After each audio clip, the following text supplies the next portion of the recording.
ay rated SPG. Striktong patnubay at gabay ng magulang ang kailangan. Maaaring may masiselang tema, lengguwahe, karahasan, sexual, horror o droga na hindi angkop sa mga bata. Ikaw ang aking dala sa gabing madilim. Ikaw ang bawat sana sa lahat ng hiling. Sagot sa akin. Narito na nga ang ating pakabangan ngayong Lunes sa abot kamay na pangarap. Dito nga na ibinunyag ni Dax sa kanila ni RJ at Giselle na kung sino nga ang kanyang kasabwat sa pagkidnap ni Don Pepe.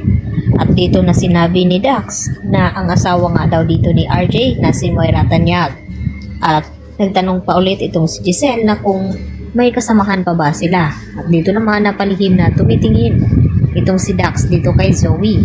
At dito naman nag-react agad itong si Giselle at sinambunutan agad itong si Zoe. At agad naman na inawat ito ni RJ dahil hindi pa nga inamin dito ni Dax na kasabwat nga nila itong si Zoe. Pinagtakpan ni Dax itong si Zoe dahil sa mayroon nga siyang malaking gusto sa dalaga. Sa kabilang banda, nasabi na nga ngayon ni Dax na may ebidensya nga sila na magpapatunay na itong si Moira ang mastermind sa kidnapping.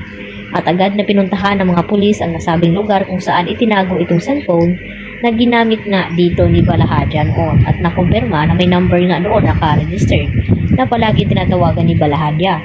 At nang matingnan nila RJ at Giselle ang nasabing number, agad naman na dinayal ni RJ at nakarehistro sa cellphone ni RJ na Moira ang nakalagay doon. Kaya walang duda, si Moira na nga ang mastermind sa pagkidnap sa kanilang papa. Samantala, hindi na nga mag-aaksaya pa ng panahon ng mga pulis upang ibaba daw ang warrant of arrest dito kay Moira dahil sinabi ni Giselle na ngayon nga ay ikinanta na si Moira ni Dax, igagawa na naman daw ito ng paraan upang makatakas, kaya hindi na daw nila sayangin ang panahon na iyon. Baka makagawa pa ng plano itong si Moira. At dito naman nakipagkita itong si Zoe sa kanyang ina at binalaan ito na kinakailangan daw ma-dispose ang pera na hawak ni Moira dahil yun ang magpapatunay na siya nga ang mastermind sa kidnapping. At dito naman na sinabi ni Moira na siya daw bahala mag-dispose sa pera na iyon at ipapatago niya nga ito kay Nerissa. Samantala, isa lamang ang mahihingan ngayon ng tulong dito ni Zoe.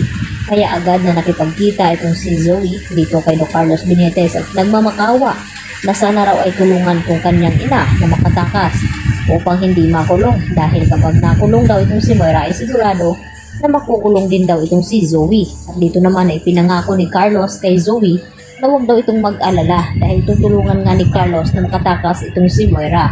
Subalit huli na nga ang lahat dahil papunta na nga itong mga pulis upang arestuhin na nga itong si Moira. At wala na rin magawa itong si Zoe dahil kapag kinakampihan niya kanyang ina at malalaman ni RJ na kasabwat din siya ay sigurado na itatakwil din daw ni RJ itong si Zoe. Kaya mas maigi na ilaglag na lamang ni Zoe ang kanyang ina nang sa ganon ay maabsuelto din siya sa kasalanan nito at hindi siya madamay at makulong.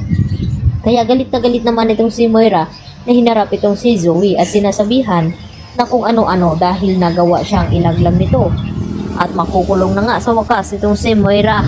At dito naman na nanggagalaiti din sa galit itong si RJ dahil dito kay Moira kung bakit pinakidnap niya itong kanyang papa. At nabalitaan naman ngayon ni Justin na tinulungan daw ni Eric na masakote itong suspect sa pagkidnap kay Don Pepe. At dito naman na sinadya iyon ni Eric na sa ganun ay magkakagulo sila at matuon ang atensyon ni Giselle at RJ dito sa nangyaring aksidente kay Don Pepe at makagawa naman ng plano itong si Eric at Justin upang gawin nila ang kanilang nararapat na kunin lahat ng asset ng Apex at ilipat sa kanilang mga account. Kaya yan naman ang ating pakaabangan ngayong Lunes kung makakaligtas pa ba itong si Moira dahil siya na nga ang idiniin dito ni Dax na mastermind. Yan po ang aking karagdagang latest update at maraming pong salamat.